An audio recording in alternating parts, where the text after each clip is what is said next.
அல்லேலூயா அல்லேலூயா. எல்லாருக்கும் சத்தம் கேக்குதா? அல்லேலூயா. கர்த்தருடைய பரிசுத்தமுள்ள இனிய நாமத்துக்கு மகிமை உண்டாதாக. தேவ செய்திக்கு நேராக கடந்து செல்கிறேன். மார்க் எழுதின புஸ்தகம் 1வது அதிகாரம் 40வது வசனத்தில் 41, 42 ஆகிய 3 வசனங்களை வாசிக்கும்படி கேட்டுக்கொள்கிறேன்.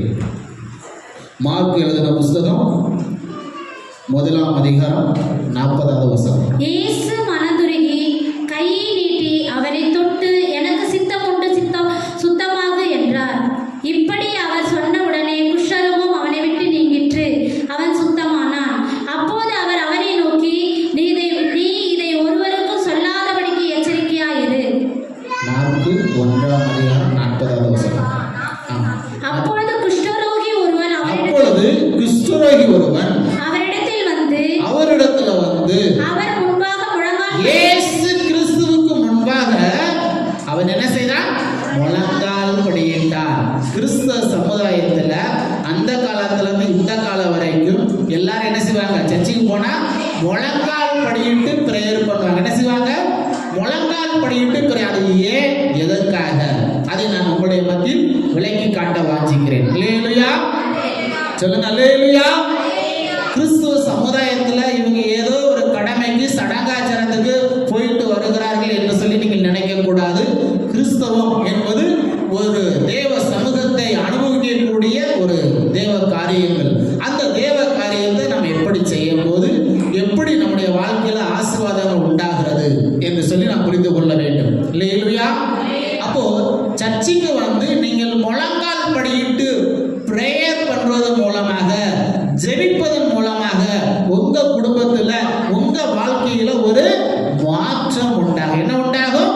மாற்றம். அந்த மாற்றத்தை நீங்கள் அனுபவிக்க வேண்டும். அப்படியானால் தான் நீங்கள் உண்மையான கிறிஸ்தவர்கள் என்று வெளியே சாட்சி சொல்ல முடியும். இல்லாட்ட சாட்சி சொல்ல முடியாது. புரிஞ்சுக்கிட்டீங்களா? எல்லாருடைய வாழ்க்கையிலும் வீட்டுக்கு வாசப்படி எப்படி இருக்கிறதோ அதே போல ஒவ்வொரு குடும்பங்களிலும் பிரச்சனைகள் இருக்கத்தான் செய்யும், கஷ்டங்கள் இருக்கத்தான் செய்யும்.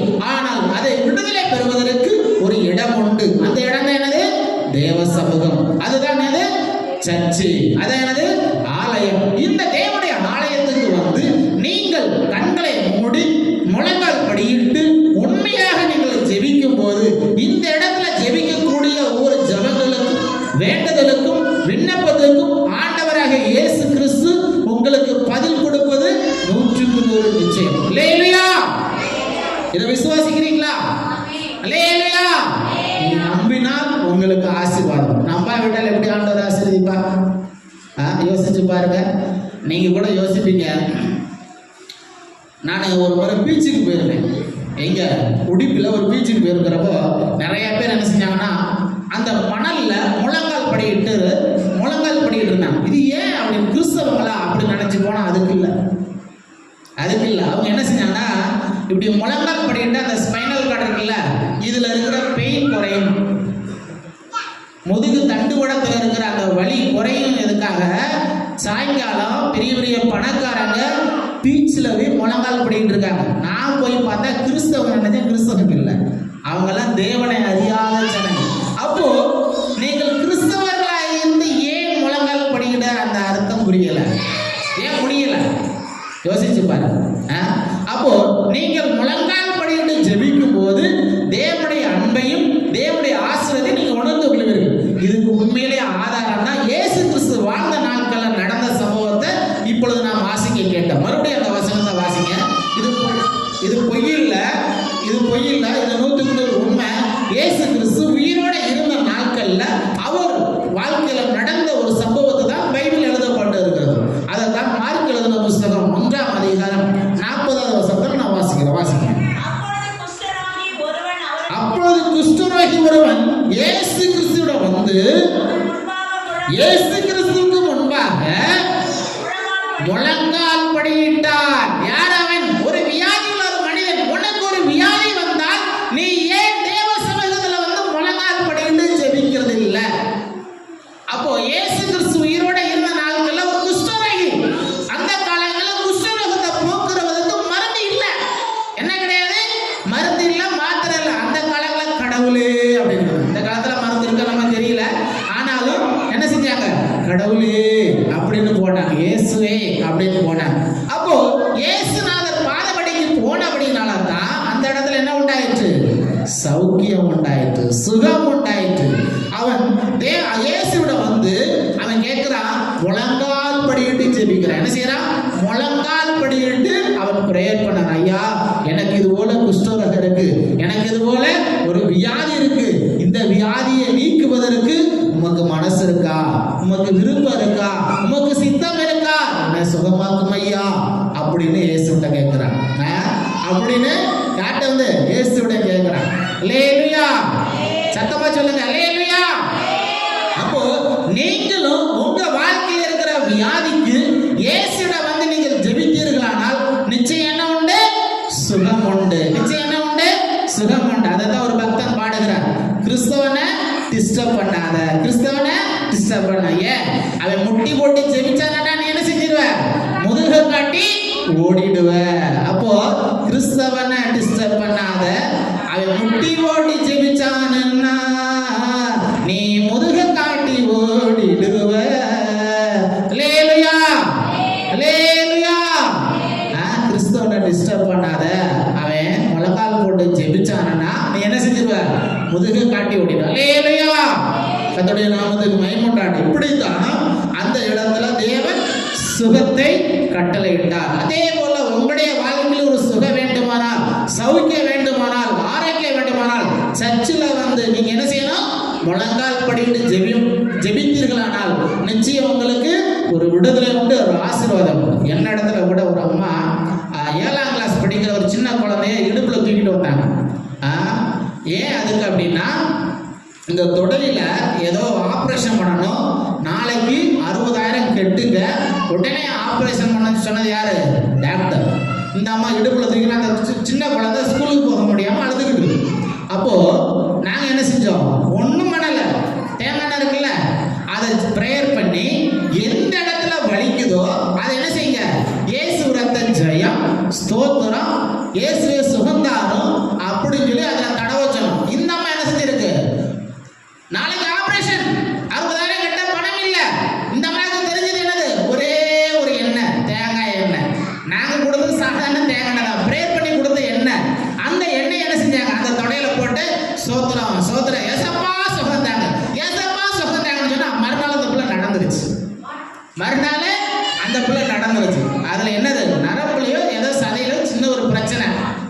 அந்த பிரச்சனைக்கு டாக்டர் என்ன செஞ்சிட்டாரு? உடனே 60,000 கெட்டு. இப்ப 10 பைசா செலவு இல்ல. இது நடந்த உண்மை. அல்லேலூயா, இது நடந்த உண்மை. எங்களுடைய வாழ்க்கையில எங்க கண்ணு முன்னாடி நடந்த அற்புதம். நாங்க கொடுத்தது என்னது? சாதாரண தேங்காய் எண்ணெய். அது 10 பைசா செலவு இல்ல. நாங்க கொடுத்த அந்த தேங்காய் எண்ணெயை பிரேயர் பண்ணி ஸ்தோத்திரா ஜோத்திரம் தடைவிட அந்த நரம்புல இருக்கிற பிரச்சனை சரியாச்சு. அடுத்த வாரம் சர்ச்சைக்கு அந்த பிள்ளை நடந்து வருது. அந்த குழந்தை என்ன வருது? நடந்து வருது. அப்போ தேவன் அற்புதரா? அற்புதம் இல்லையா? சொல்லுங்க. இயேசு எப்படியாப்பட்டவர்? அற்புதம் செய்கிறவர். எப்படியாப்பட்டவர்? அற்புதம் செய்கிறவர். அல்லேலூயா. அந்த இயேசு எப்படியாப்பட்டவர்? அற்புதம் செய்கிறவர். அந்த தேவன் எப்படியாப்பட்டவர்? அதை நீங்க நம்பினால், நீங்கள் விசுவாசித்தால் உங்க வாழ்க்கையில் அது என்ன செய்யும்? நிச்சயம் நடக்கும். உங்களுக்கு எல்லாம் அந்த நம்பிக்கை இல்லாவிட்டா நடக்காது. நீங்க என்ன செய்யணும்? கையில துட்டு இருந்தா 60,000 இல்ல, 1,00,000 கூட செலவு பண்ணலாம். என்ன செய்யலாம்? 60,000 இல்ல, 1,00,000 வரைக்கும் நீங்க என்ன செய்யலாம்? டாக்டர்கிட்ட கொடுத்து செலவு பண்ணலாம். ஆனா நம்பிக்கை இருந்தா 60,000 தேவையில்லை, 10 பைசா தேவையில்லை, இயேசுவால சுகமாக்க முடியும். அதைத்தான் இந்த இடத்துல சொல்லப்பட்டிருக்கு. அந்த குஷ்டரோகிக்கு இயேசு சுகத்தை தந்தார். அப்போ உங்க வாழ்க்கையில் இருக்கிற வியாதிக்கும் வேதனைக்கும் இயேசு என்ன செய்கிறார்? அற்புதராக, அதிசயம் செய்கிறவராக இருக்கிறார். அல்லேலூயா. அடுத்தாப்புல அப்போஸ்தலர் எழுதின புத்தகம் 9ஆம் அதிகாரம் 40வது வசனம். அப்போஸ்தலர் 9ஆம் அதிகாரம் 40வது வசனம்.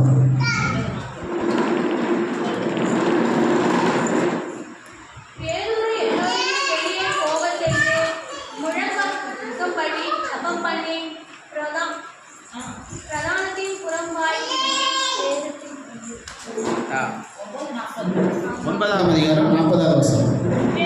எல்லாரையும் வெளியே போக செய்து முழங்கால் படியிட்டு ஜெபம் பண்ணி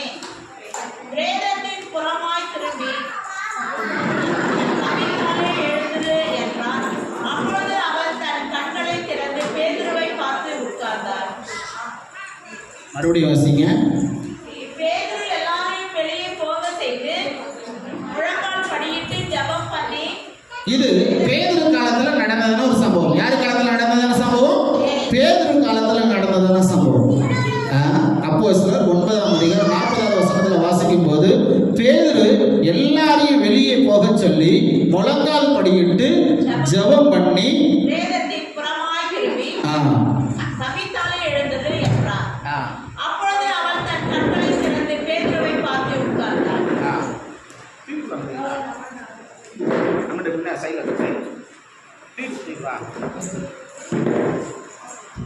வாசிங்க. அவன் அவளுக்கு கை கொடுத்து அவளை எழுந்திருக்க பண்ணி பரிசுத்தவான்களையும் விதவைகளையும் அழைத்து அவளை நீருள்ளவளாக அவர்களுக்கு முன் நிறுத்தினான். பேதுரு எல்லாரையும் வெளியே போக சொல்லி முழங்கால் படியிட்டு ஜெபம் பண்ணி பிரேதத்தின் புறமாய் திரும்பி தபித்தாலே எழுந்திரு என்றான். அப்பொழுது அவன் தன் கண்களை திறந்து பேதுருவை பார்த்து உட்கார்ந்திருந்தான். அல்லேலூயா. இது 38வது வசனத்தை வாசிங்க. உங்களுக்கு தெரியும் 38வது வசனத்தை வாசிங்க. யோப்பா பட்டணம் லிக்கா ஊருக்கு சமீபமானபடியினாலே பேதுரு அவ்விடத்தில் இருக்கிறார் என்று சீஷர்கள் கேள்விப்பட்டு தாமதம் இல்லாமல் தங்களிடத்தில் வர வேண்டும் என்று சொல்லும்படி 2 மனுஷரை அவனிடத்தில் அனுப்பினார்கள். இங்கு தபித்தாள் என்னும் பெயர் கொண்ட ஒரு சீசி இருந்தாள். யாரு? தபித்தாள் என்னும் பெயர் கொண்ட ஒரு சீசி இருந்தாள். இவங்க என்ன செஞ்சாங்கன்னா 36வது வசனத்துல வாசிக்கும் போது நிறைய நல்ல காரியங்களை செய்து கொண்டு என்ன செஞ்சாங்க? நல்ல காரியங்களை செய்து கொண்டிருந்தாங்க. அப்ப நற்கிரிகளை செய்து கொண்டிருந்த அவங்கள பார்த்து அவங்களுக்கு ஒரு நாள் என்ன செஞ்சு வியாதிப்பட்டவர்கள் மறைத்து விட்டாங்க. என்ன செஞ்சுட்டாங்க? வியாதிப்பட்டு மறைத்து விட்டாங்க. அப்போ இதை கேட்ட பேதுரு அங்க வந்து என்ன செய்கிறாரு? முழங்கால் படிக்கிட்டு பிரேயர் பண்ண. இது வந்து செத்து போனதை ஒரு உயிரோட எழுப்பியாச்சு. செத்து போனவங்க உயிரோட எழுப்பியாச்சு. ஆனா இதை நீங்க நம்புவீங்களா? சொல்லுங்க. நம்பித்தானே ஆகணும். ஏன்னா இந்த காலத்திலையுமே சவப்பட்டியை கொண்டு போய் அந்த எரிக்கிறாங்க இல்லையா, அது பக்கத்துல போய் சில பேர் உயிரோட எழுப்பியிருக்காங்க. பேப்பர்ல, நியூஸ்ல, டிவியில வந்த செய்தியை தான் நான் உங்களுக்கு சொல்றேன். பைபிள்ல சொன்னது நடந்த சம்பவம். நீங்க அந்த சம்பவத்தை நம்புனா நல்லது. நீங்க என்ன கேட்பீங்க? இது எப்படி நம்புறது அப்படின்னு உங்களுக்கு ஒரு சந்தேகம் வரும். அதேக்கு சான்றுதலாகத்தான் நீங்கள் டிவிலையும் இந்த காலத்தில் நியூஸ்கள்லையும் என்ன செய்யலாம்? சில தாத்தாமாரு பாட்டிமாரு என்ன செஞ்சாங்க? டெட் பாடியை கொண்டு போய் புதைக்கிற இடத்துல கூட என்ன செஞ்சிருக்கிறாங்க? உயிரோட எழுப்பி வந்திருக்கிறாங்க. உயிரோட எழுப்பி வந்து. அப்போ இந்த டிவிலையும் நியூஸ்லையும் வரக்கூடிய காரியங்கள் உண்மையா இருக்குமானால் பைபிள்ல சொல்லப்பட்டது 100% உண்மையா தான் இருக்கும். இதை மறைப்பதற்கு சந்தேகம் இல்லை, மறுக்குவதற்கும் ஒரு சந்தேகம் இல்லை. இது 100% உண்மையான ஒரு சம்பவம் தான். கர்த்தருடைய நாமத்துக்கு மகிமை உண்டாகட்டும். அப்போ ஒரு மரித்து போன ஒரு மனிதனை உயிரோட எழுப்புவதற்கு சக்தி இருக்கு. அதுக்கு அவன் முழங்கால் படிக்கிட்டு ஜெபித்து இருக்கிறான். என்ன செஞ்சிருக்கிறான்? முழங்கால் படிக்கிட்டு ஜெபி. அப்போ உங்களுக்குள்ள ஒரு நம்பிக்கை. அதுக்காக 110 120 வயசு பாட்டியம்மா செத்து போயாச்சு, நான் என்ன செய்ய மாட்டேன், அடக்கம் பண்ண மாட்டேன் வச்சுக்கிறேன். இதே போலதான் தாய்லாந்துன்னு நினைக்கிறேன், ஏதோ ஒரு தேசங்கள்ல சில மனிதர்கள் தங்களுடைய வீடுகளை வைத்திருக்கிறார்கள். வீடுகள் என்ன செஞ்சிருக்கிறாங்க? மரித்து போனவங்களை வீடுகளில் வைத்திருக்கிறார்கள். நான் யூடியூப்ல பார்த்து தான் சொல்றேன், அன்னார போய் பார்க்கல. சில மனிதர்கள் இங்கேருந்து அந்த தமிழ் ட்ராக்கர்ன்ற ஒரு மனிதர் போய் என்ன செஞ்சாரு? அங்கே போய் சுற்றி பார்த்து அதை வீடியோ எடுத்து யூடியூப்ல போட்டுக்கிறார். அதை என்ன செஞ்சிருக்காரு? யூடியூப்ல போட்டுருக்காரு. ஏன் அப்படின்னா இப்படியும் சில மனிதர்கள் வாழ்ந்து கொண்டு இருக்கிறார்கள். இப்படியும் சில மனிதர்கள் வாழ்ந்து மரித்து போனவங்க என்ன செய்வாங்க? அடக்கம் பண்ணுறதுல அப்படியே வச்சிருக்கிறாங்க. அப்படியே வச்சிருந்துருக்காங்க. என்ன பாடம் பண்ணி வச்சிருக்காங்கன்னு தெரியல, அது தெரியல. இன்னும் உங்களுக்கு சந்தேகம் இருந்தால் உடுப்பில், கர்நாடகா ஸ்டேட்டில் உடுப்பில் ஒரு மெடிக்கல் காலேஜ் இருக்கு. அந்த மெடிக்கல் காலேஜ் பக்கத்தில் நம்முடைய சரீரங்களை அறுத்து அந்த இடத்துல வச்சிருக்கிறாங்க. நீங்கள் போய் சந்தேகம் தான் போய் பார்க்கலாம். ஒரு பெரிய கண்ணாடி பெட்டிக்குள்ள கெமிக்கல் இருக்கு. அதுக்குள்ள நம்முடைய சரீரம் செத்து போன ஒரு சரீரத்தை வச்சிருக்கிறாங்க. செத்து போன ஒரு சரீரத்தை வச்சிருக்காங்க. எத்தனை வருடமா தெரியல, ஆனா இன்னும் அது அழுகாம இருக்கும். இன்னும் அழுகாம இருக்கும். கிட்டத்தட்ட ஒரு 10-20 வருஷத்துக்கு மேல இருக்கும். அதுக்குள்ள ஒரு கெமிக்கல் வச்சு அப்படியே அந்த தண்ணிக்குள்ளே இருக்கும், கெமிக்கல் தண்ணிக்குள்ளே இருக்கும். அந்த கெமிக்கல் நிறைஞ்ச ஒரு வாட்டர் மாதிரி அது லிக்விடுக்குள்ள அதை வச்சுருக்கிறாங்க. உங்களுக்கு சந்தேகமாக இருந்தால் போய் பார்க்கலாம். அந்த சரீரத்தை அழுகாமல் வைப்பதற்கு இன்னும் விஞ்ஞானத்தில் கண்டுபிடித்திருக்கிறார்கள். இன்னும் நிறைய விஞ்ஞானம் கண்டுபிடிச்சிருக்கிறாங்க. ஆனால் நமக்கு தெரியல. கோவாவில் சேவியர் சர்ச்சில் அங்கே என்ன செஞ்சுருக்காங்க, ஒரு ஃபாதர் வச்சுருக்கிறாங்க. சேவியர் சர்ச்சில் வச்சுருக்கிறாங்க. அப்படி பல இடங்களில் இந்த சரீரம் அழுகாமல் வைத்திருக்கிறார்கள். அப்போது இதெல்லாம் 100க்கு 100 உண்மையாக இருக்கும்போது, நம்ம கண்ணில் காண்கிற காட்சியாக இருக்கும்போது, மறைந்து போன ஒரு மனிதனை உயிரோட ஏன் எழுப்ப முடியாது? முடியும். அது தெய்வத்துக்கு சித்தமாக இருந்தால் நடக்கும். சரியா? அதுக்காக நீங்கள் என்ன செய்யக்கூடாது, வச்சுக்கிட்டு வீட்டுக்குள்ளே பூட்டிக்கிட்டு நானும் ப்ரேயர் பண்ணுறேன் அப்படின்னு சொல்லி ரொம்ப அதி விசுவாசத்தில் போகக்கூடாது. அது ஞானத்தோடு செய்ய வேண்டும். சரியா? அல்லேலூயா. கர்த்தருடைய நாமத்துக்கு மகிமை உண்டாகட்டும். எது வேண்டுமானால் தெய்வீக ஞானத்துக்கு உலக ஞானத்துக்கும் அதுக்கு தகுந்தாப்புல நாம் செய்ய வேண்டும். அதிக ஞானம் போயிடக்கூடாது, அதிக முட்டாள்தனத்துக்கும் போயிடக்கூடாது. புரிஞ்சுக்கிட்டீங்களா? கொஞ்சம் ஞானத்தோட எல்லா வேலையும் செய்ய வேண்டும். சரியா? சரி, கர்த்தருடைய நாமத்துக்கு மகிமை உண்டாகட்டும். அடுத்தாப்புல மத்தேயு எழுதின புஸ்தகம் 17ஆம் அதிகாரம் 14வது வசனத்தை எடுத்து வாசிப்போம். மத்தேயு 17:14. 17:14. அவர்கள் ஜனங்களிடத்தில் வந்தபோது ஒரு மனுஷன் அவரிடத்தில் வந்து அவர் முன்பாக முழங்கால் படியிட்டு, ஆண்டவரே, என் மகனுக்கு இரங்கும், அவன் சந்திர ரோகியாய் கொடிய வேதனைப்படுகிறான், அடிக்கடி தீயிலும் அடிக்கடி ஜலத்திலும் விழுகிறான். மத்தேயு 17ஆம் அதிகாரம் 14வது வசனத்திலிருந்து வாசிக்கும் போது, அவர்கள் ஜனங்களிடத்திலிருந்து வந்தபோது ஒரு மனுஷன் அவரிடத்தில் வந்து அவர் முன்பாக முழங்கால் படியிட்டு. ஒரு மனுஷன் வந்தா இயேசுநாதர் முன்பாக வந்து முழங்கால் படிட்டான். யார் முன்பாக முழங்கால் படியிட்டான்? இயேசுநாதர் முன்பாக வந்து முழங்கால் படியிட்டான். அப்போ அவன் சொல்றான், ஆண்டவரே, என் மகனுக்கு இரங்கும், என் மகனுக்கு இரங்கும், அவன் சந்திர ரோகியாக கொடிய வேதனைப்படுகிறான், அடிக்கடி தீயிலும் அடிக்கடி ஜலத்திலும் விழுக பண்ணுகிறான். என்ன செய்யறான்? திடீர்னு பார்த்தா நெருப்புலவே விழுந்துடுறான், திடீர்னு பார்த்தா என்ன செஞ்சிடறான்? தண்ணிக்குள்ளே விழுந்துடுறான். அவனை காப்பாற்ற முடியுமா? யோசிச்சு பாரு. அதுதான் தற்கொலையின் ஆவி. என்ன ஆவி? தற்கொலையின் ஆவி. இல்லையா? இன்னைக்கு அநேக உங்களுடைய குடும்பங்கள்ல தற்கொலையின் ஆவி உங்களோட ஆட்டி படைச்சுக்கிட்டு இருக்கு. உலகத்துல இருந்து நான் என்ன செய்ய, இந்த குடும்பம் வேண்டாம், பொண்டாட்டி வேண்டாம், புருஷன் வேண்டாம், பிள்ளை வேண்டாம், செத்து போனா நல்லா இருக்கும், அப்படி உங்களுக்கு ஒரு ஆவி போராடும். அதுதான் என்ன ஆவி? சந்திர ரோகி ஆவி. அல்லேலூயா. அது தற்கொலையின் ஆவி. அந்த ஆவி உன்னை எங்கேயாவது போய் தள்ளு. நீ நல்ல ஒரு மனிதன் தான். சொல்றது புரியுதா? நீங்க நல்லா இருக்கணும்னு நினைக்கிறீங்க, நல்லா வேலை செய்றீங்க, நல்லா பாடுபடுறீங்க, நல்லா கஷ்டப்படுறீங்க, எல்லாம் உழைக்கிறீங்க, சம்பாதிக்கிறீங்க, நல்லா சாப்பிடுறீங்க, இல்லைன்னு இல்லை. ஆனா உன் மனசுக்குள்ள இருந்த ஒரு ஆவி என்ன செய்யுது? உன்னை போராடிக்கிட்டு இருக்கு. நீ ஏன் உயிரோட இருக்கிற? நீ போய் சாகு. சின்ன ஒரு பிரச்சனை தான், நீ போய் சத்துப்போ, நீ போய் செத்துப்போ அப்படின்னு சொல்லி சாகடிச்சிரு. கர்நாடகா ஸ்டேட்டில் ஒரு பிள்ளை, வாலிப பிள்ளை, நல்ல டிகிரி பிகாம் படித்த பிள்ளை, கல்யாணம் ஆகலை. அந்த பிள்ளை வீட்டில் எல்லா வேலையும் செய்யும், ஓடி ஆடி நல்லா செய்யும், சிரிச்ச முகத்தோடு இருக்கும். ஒரு நாள் நைட்டு அந்த பிள்ளைக்கு தூக்கம் தாங்க முடியல.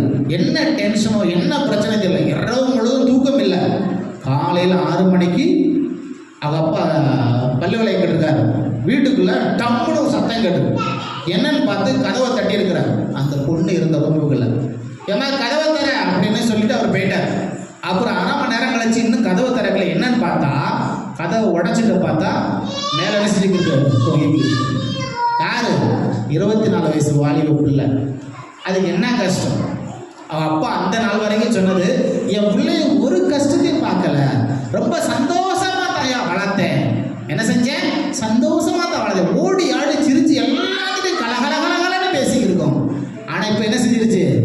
ஒரு பெரிய 4 பக்கம் பேப்பர்ல எழுதி வச்சிருக்கு, அம்மா என்னை மன்னிச்சுக்கோ, அம்மா என்ன, முழு பக்கமும் அம்மா என்னை மன்னிச்சுக்கோ, அப்பா மன்னிச்சுக்கோ, அம்மா. அப்ப என்ன துக்கம் உனக்கு? என்ன பிரச்சனை? உனக்குள்ள ஒரு ஆவி இருந்து போராடிக்கிட்டே இருக்கு. உனக்குள்ள ஒரு ஆவி இருந்து என்ன செய்யுது? போராடிக்கொண்டே இருக்கு. அப்ப அந்த ஆவியை விடுதலை பெற வேண்டுமானால் நீ என்ன செய்யணும்? தேவ சமூகத்துல வந்து முழங்கால் படிக்கிட்டு பிரேயர் பண்ணணும். என்ன செய்யணும்? தேவ சமூகத்துல வந்து சர்ச்சில் வந்து முழங்கால். அதுக்கு தான் சர்ச்சுக்கு வாங்க, அதுக்கு தான் என்ன செய்யறோம்? சர்ச்சுக்கு வாங்கன்னு சொல்றோம். நீங்க அனைவருக்கு அது தெரியுது. இவங்களுக்கு வேற வேலை இல்லை, இவங்களுக்கு இந்த கிறிஸ்தவ பாஸ்டர்மார்களுக்கு ஒரு வேலை இல்லைன்னு சொல்லுது. நாங்க அதுக்கு கூப்பிடல. உன் வாழ்க்கை நல்லா இருக்க வேண்டுமானால் நீ ஒரு நல்ல ஒரு மனிதன் தான், உன் குடும்பம் ஒரு நல்ல குடும்பம் தான். ஆனா உன் மனசுக்குள்ள ஒரு ஆவி போராடுறது பத்தியா, ஒரு ஆவி போராடுறது பத்தியா, அந்த ஆவிலிருந்து விடுதலை பெறுவதற்காக தான் சர்ச்சுக்கு வர சொல்றோம். இப்ப சொல்லுங்க, அல்லேலூயா சொல்லுங்க, அல்லேலூயா. கர்த்தருடைய நாமத்துக்கு மகிமை உண்டாகட்டும். அதுதான் அந்த ஆவி என்ன செய்ய, தண்ணிக்குள்ள விழுகு, தீயில விழுகு, நீ என்ன செய், செத்து போ, தூக்கு மேல தொங்கு, ஃபேனை பார்த்து தொங்கு அப்படின்னு அந்த ஆவி உன் தலையை கெடுத்துக்கிட்டு இருக்கும். சின்ன ஒரு பிரச்சனை தான், சின்ன ஒரு காரியங்கள் தான், இல்லையா? நீங்க இது போல சம்பவங்களை டிவியில நியூஸ் பேப்பர்ல அதிகம் பார்க்கலாம். ஆனா அதுக்கு காரணம் என்ன? மனசு. உன் மனசு சரிப்படுத்த ஒரு ஆள் வேண்டும். அவர் தான் யாரு? இயேசு கிறிஸ்து. அப்பா பேச்ச கேட்கல, அம்மா பேச்ச கேட்கல, உன் மனசுக்குள்ள போராடி கொண்டிருக்கிற அந்த பேச்ச, அந்த தீய வல்லமை, தீய சக்தியின் பேச்சை தான் நீங்க என்ன செஞ்சுட்டு இருக்கீங்க? கேட்டுக்கொண்டு இருக்கிறீங்க. அப்ப அந்த ஆவியில இருந்து விடுதலை கொடுப்பது யார்? சொல்லுங்க. ஒரு ஆவி, ஒரு வல்லமை, ஒரு தீய சக்தி உன்னை அழிக்கும்படியா உன் மனசுக்குள்ள இருந்து போராடி கொண்டு இருக்கு. வெளியில இருந்து போராடல, உன் மனசுக்குள்ள இருந்து போராடுது. உலகத்துல என்னத்தை கண்டேன், உலகத்துல நான் என்னத்தை சாதிக்க போறேன், எனக்கு யாருமே இல்ல, சொந்தம் இல்ல, பந்தம் இல்ல, எல்லாம் எனக்கு விரோதமா பேசிக்கிட்டு இருக்காங்க, எல்லாம் என்னை தப்பு தப்பா பேசிக்கிட்டு இருக்கிறாங்க. அந்த ஒரு ஆவிதான் உன்னை என்ன செய்யும்? குழியில பிடிச்சு தள்ளும். அந்த ஆவிதான் என்ன செய்யும்? உன்னை குழியில பிடிச்சு தள்ளும். அப்போ உன் மனசு என்ன செய்யல? ஸ்டாண்டர்டா இல்ல. ஒரு பண பிரச்சனை, ஒரு கடன் பாரம், இல்ல யாராவது ஒரு வாலிப பையன், இல்லாத ஒரு வாலிப பொண்ணு, இதுல பாசம் வைத்து உன் வாழ்க்கையை நீ என்ன செய்து கொண்டிருக்கிற? அழித்து நாசமாக்கி கொண்டிருக்கிற. அல்லேலூயா சொல்லுங்க, அல்லேலூயா. அப்போ இந்த பிரச்சனையிலிருந்து விடுதலை பெற வேண்டுமானால் நீ என்ன செய்யணும்? தேவ சமூகத்துல சர்ச்சில் வந்து முழங்கால் படிக்கிட்டு பிரேயர் பண்ண வேண்டாம். அப்ப என்ன செய்யும்? உன் நடு முதுகெலும்பு நேர நிற்கும். இல்லாவிட்டா கோணிச்சுக்கிட்டு முதுகெலும்பு வலிச்சுக்கிட்டு இடுப்பு வலி வரும். என்ன வரும்? முதுகு வலி வரும், இடுப்பு வலி வரும். அந்த ஆவி உன்னை விடுதலை பெற முடியாது. அல்லேலூயா. அப்போ இயேசுவால உனக்கு என்ன செய்ய முடியும்? சுகம் கொடுக்க முடியும். அப்படி இயேசுவால சுகம் பெற வேண்டுமானால் நீ எங்க வர வேண்டும்? சர்ச்சுக்கு வந்து முழங்கால் படியிட்டு ஜெபிக்க வேண்டும். அடுத்த ஒரு வசனம் வாசிங்க. எபேசியர் எழுதின புத்தகம் 3ஆம் அதிகாரம் 15-16 வசனத்தை வாசிங்க.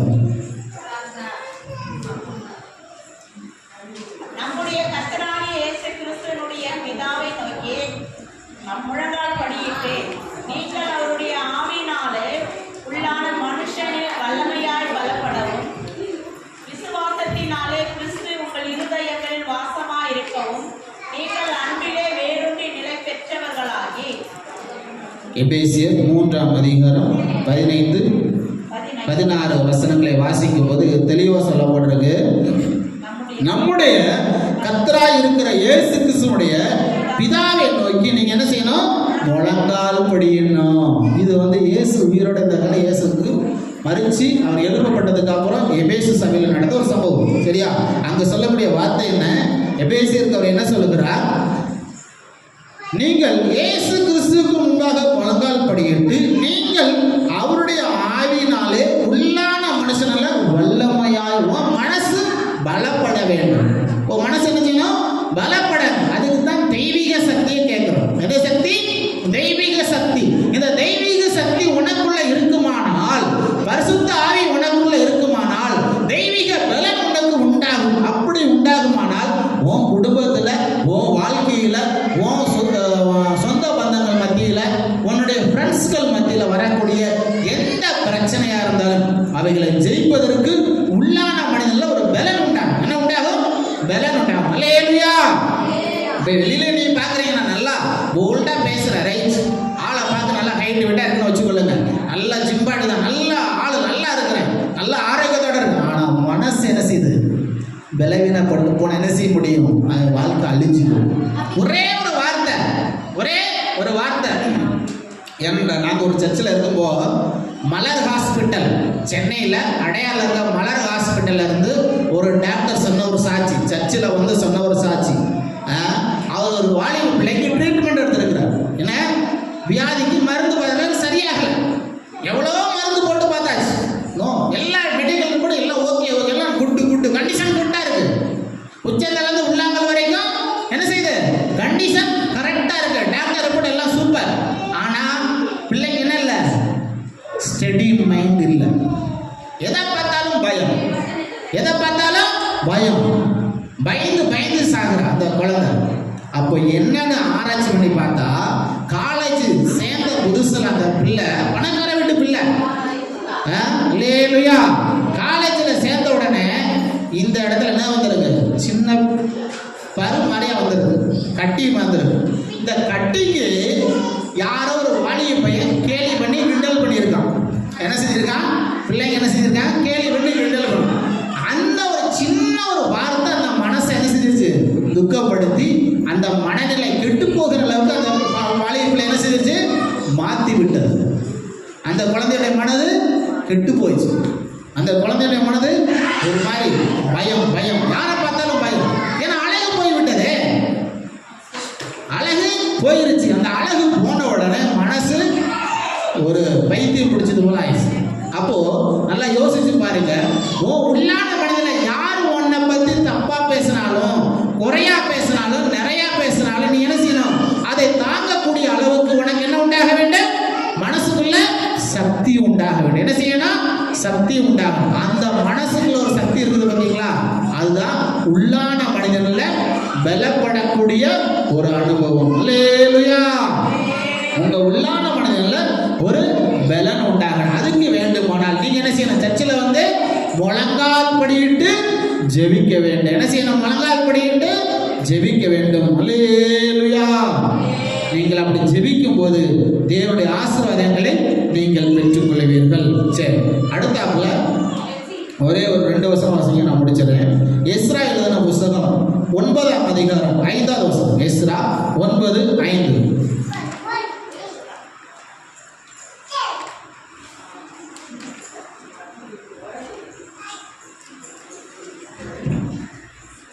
எஸ்ரா எழுதின புஸ்தகம் 9ஆம் அதிகாரம் 5வது. அந்திபலி நேரத்திலே நான் துக்கத்தோட எழுந்து கிழித்து கொண்ட வஸ்திரத்தோடும் சால்வையோடும் முழங்கால் படியிட்டு என் கைகளை என் தேவனாகிய கர்த்தருக்கு நேராக விரித்து, என் தேவனே வாசிங்க,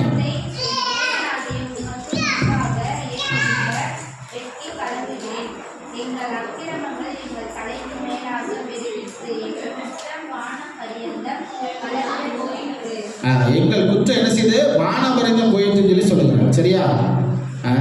இவங்க 10ஆம் அதிகாரம் 1வது வசனத்தை வாசிங்க.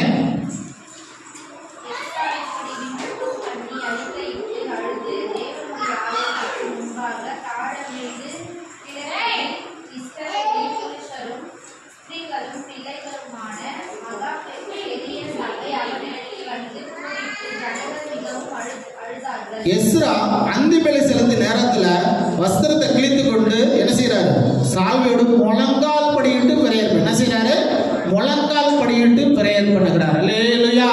அப்போ நீங்களும் உங்களுடைய குற்றங்களுக்காக, குறைகளுக்காக முழங்கால் படியிட்டு ஜெபிக்கும் போது உங்களுடைய வாழ்க்கை என்ன செய்யும், ஆசீர்வாதமான ஒரு வாழ்க்கையா மாற்றப்படும். அல்லேலூயா. நீங்க என்ன செய்யணும், உங்களுடைய